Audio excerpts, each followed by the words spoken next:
Today, I paid my fines for my parole, $776. This is all your parole. These are all my parole fines for supervision, all my fees and everything. Does this mean you're done? We were sitting at breakfast. That's really good. So this is like your freedom certificate. This is my freedom certificate. I just happen to have it with me. No kidding. Yeah. Wow. That's it. Balance due. 0. I owe nothing That's really cool. after a life of crime and drug addiction.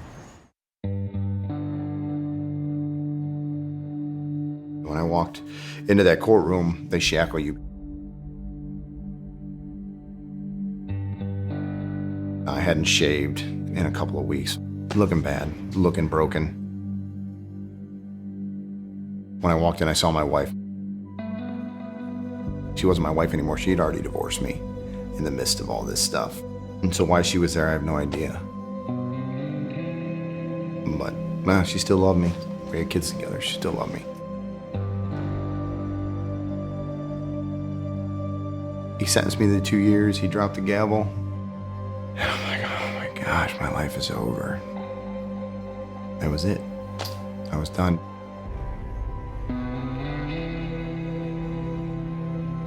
I cried. I just walked out of the courtroom. They took me downstairs. They march you on a bus, and then you take this ride. You take this ride down the freeway.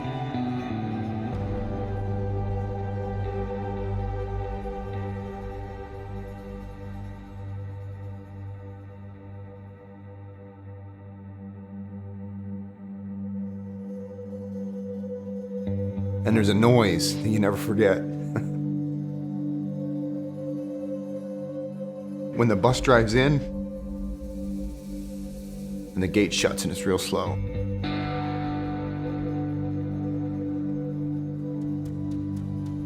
And when that gate hits the other side, it makes this noise, and it's just.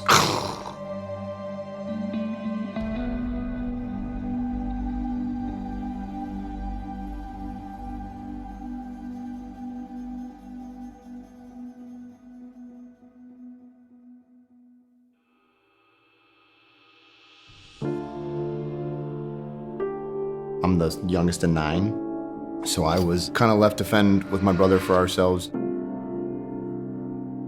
My parents, they did drink a lot. They would come home and tear the house up. My brother pretty much took care of me. He was a hippie in the 70s.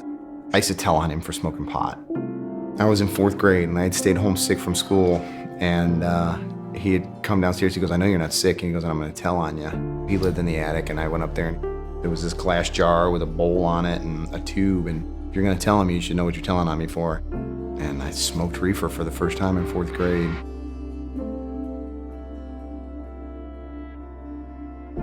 It kind of just snowballed. Started doing LSD, then I started selling it.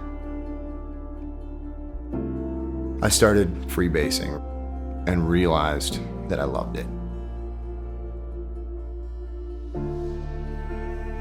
By the time I was 21, I had been to treatment a couple of times.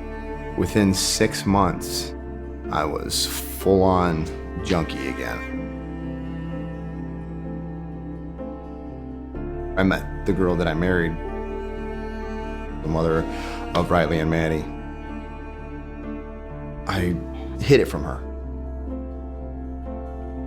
until I disappeared for like 3 days, and she didn't even see it coming. She was a nervous wreck.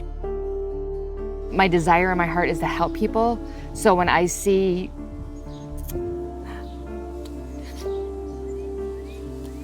the guy that I married hurt, he just hurt so bad. And he would cry and be like, I am so sorry. You don't deserve this. Why don't you just leave me? And then it would just tear me apart. I'm just abandoning them every chance I get. I'm taking my paychecks. I'm not coming home. I could never understand what about this drug. What about it makes you walk away from your wife and children? I come home Sunday night broke, no money, no diapers, no formula, no money for bills or food. and would face the how could you do that? And I'm going into treatment, I'm doing a week, and I'm like, oh, I'm fixed, yeah, I don't need treatment no more.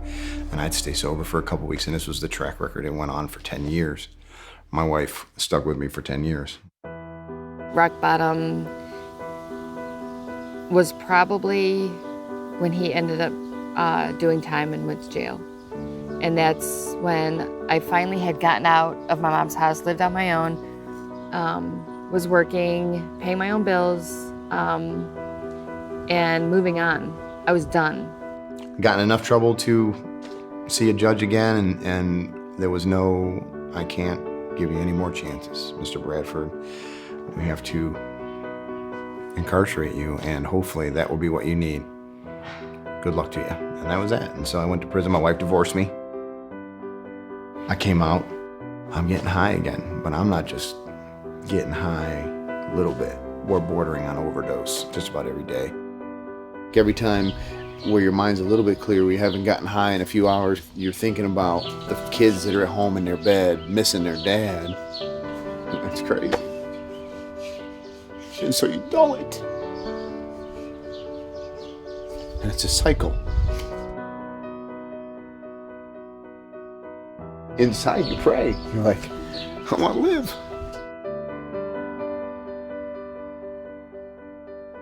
And then the thoughts kick in, how do I end this? But you're too much of a coward to end it because you were too much of a coward to walk away, so you can't end it because you don't know how. And when you're ready, God sends people. I pulled up in my mom's driveway, and generally the drill was pull up in the driveway and she's not letting you in the house. I had robbed her many occasions. I walked up on the porch and it's dark, and she had the door open, which was very unusual. And she brought the phone to me. Hey, he's like, oh, we should get together and talk. And I'm like, all right, man. I'm like, I'll call you this week. And he's just like, we should talk tonight. I'm like, I don't have any gas. He's just like, I'll come to you. I'm like, I don't have anything to say. He goes, that's okay, you can listen. And that was it. He showed up. We talked for hours. Heart and love and tears, and we cried together and we laughed together. And for the first time ever, there was some man that didn't want anything from me but to see me get healthy. And I felt that. I felt Greg knew that he needed something supernatural in his life. He'd been through all the programs. He just sewed into me every day. We broke bread together. We ate lunch together. He would drop me off. And when I got paid at the end of the week, he would give the money to my mom. I took a risk bringing Greg on and letting him work with me. This transformation thing way inside, it's a hard thing. So it's a condition, a hard condition. I heard people telling me, hey, you know what? You don't know how many times he's done this. I heard that.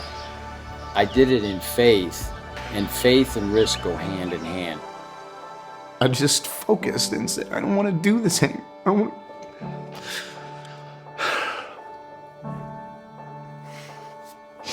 I don't want to be that person anymore. I don't want to do drugs. I don't want to hurt people. I don't want to let people down. God's going to send a man to do the work. Because God's not going to come down here and hug me. So that I could be set free from the spirit of addiction and this bondage, these chains that held me down for my entire life.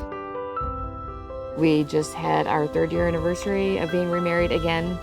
And this life now with him is, I can't even describe. I had my children back in my life. Every day I get to see my kids. I had no trust in him. I wouldn't even turn my back on him in a room. And now I trust him more than any human being like on the face of the earth. Every day, I thank God for that man. Government programs can't change lives, and it can change habits, it can change addictions maybe. Because I wasn't worth saving as far as I was concerned, but every single person, and that's why we do what we do here. Because every single person is worth saving. Every single one. There's no one that's not worth saving. Not one. I came from a place where people getting shot was the norm, you know, and poverty was the norm, and people not having shoes sometimes to a person that owns a business and able to bless other people. It just shows me repetitively that anything is possible. They're looking for hope. They're looking for a change. There are people that don't know any other life because it's been passed down from grandparents to parents to children. And instead of people running from it, we should be running to it. Nobody is willing to take a risk to bring a solution. And I know what the solution is. Back in 1924, when this building was built, they thought they were building a school building.